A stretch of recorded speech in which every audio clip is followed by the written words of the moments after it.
की एक कुटिया बनाकर श्री राम, माता सीता और लक्ष्मण के साथ वहां रहने लगे।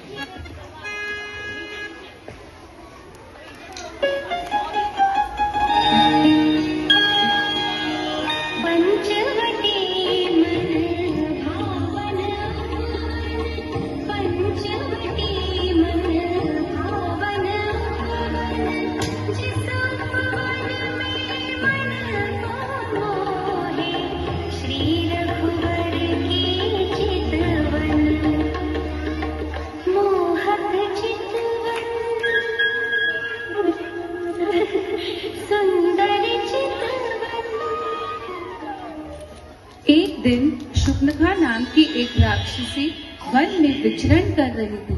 तभी वह पंचवटी पहुंची और वहां राम और लक्ष्मण को देखा और उनके रूप को देखकर वह मोहित हो गई और श्री राम से बोली,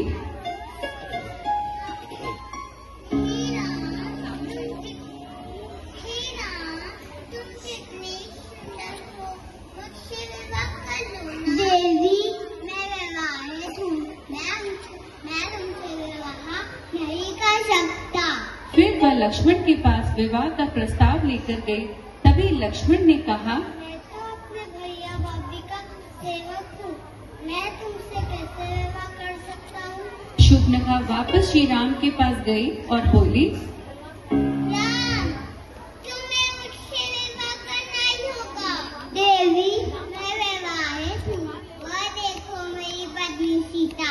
सीता को देखकर शुक्नखा क्रोधित हो जाती है और जैसे ही सीता पर हमला करने के लिए दौड़ी, वैसे ही लक्ष्मण ने शुक्नखा की नाक काट दी। शुक्नखा चिल्लाते हुए बोली,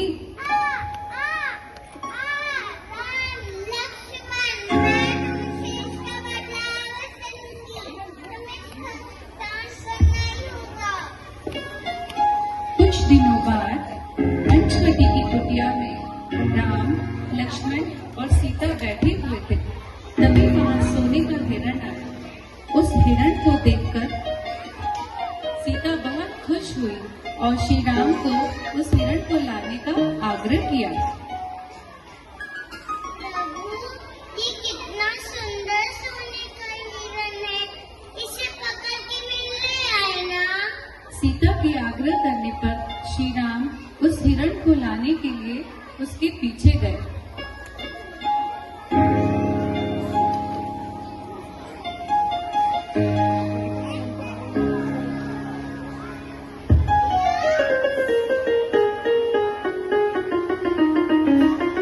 थोड़ी देर तक जब वे नहीं आए तो सीता जी बहुत चिंतित हुई और उन्होंने लक्ष्मण को बोला, तुम्हारे भैया अभी तक नहीं आए, जरा देख के आओ ना। मैं आपके लिए एक रेखा बनाकर जा रहा हूँ। ओह, लक्ष्मण रेखा, आप इस रेखा से बाहर बिल्कुल मत आना।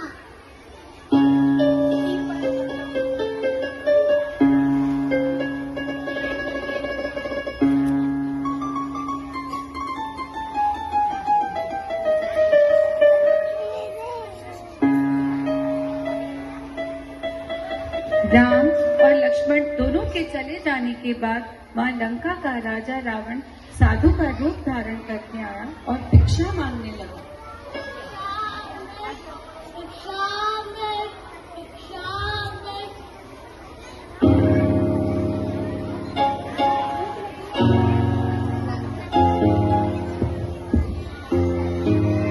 भिक्षा, भिक्षा।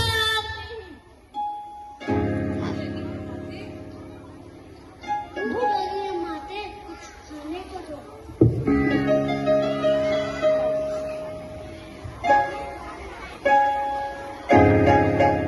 सीता जैसे ही खाना लेकर बाहर आई, रावण उन्हें वहां से उठा ले गया।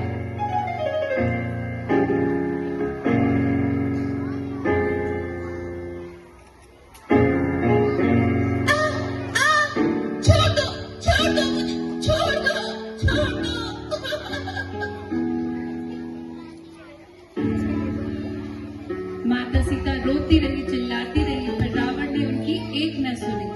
रावण के महल में एक बहुत बड़ा बगीचा था। उस बगीचे का नाम अशोक वाटिका था।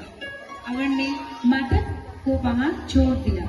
जब श्री राम और लक्ष्मण कुटिया में आए तो सीता जी उन्हें वहां नहीं मिली। तब वे उन्हें यहाँ वहां ढूंढने लगे।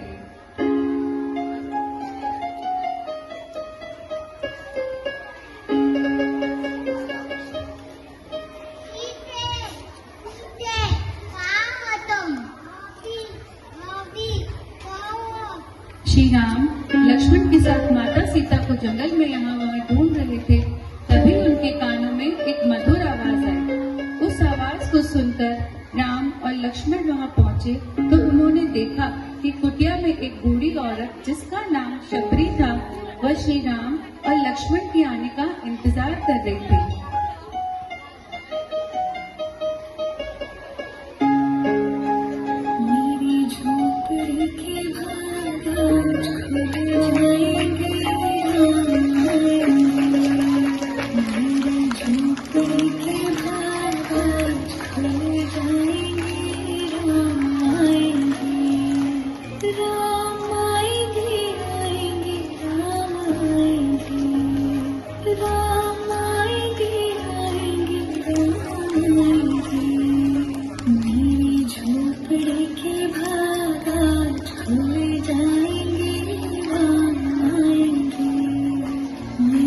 झोपड़ी के भाग खुल जाएंगे।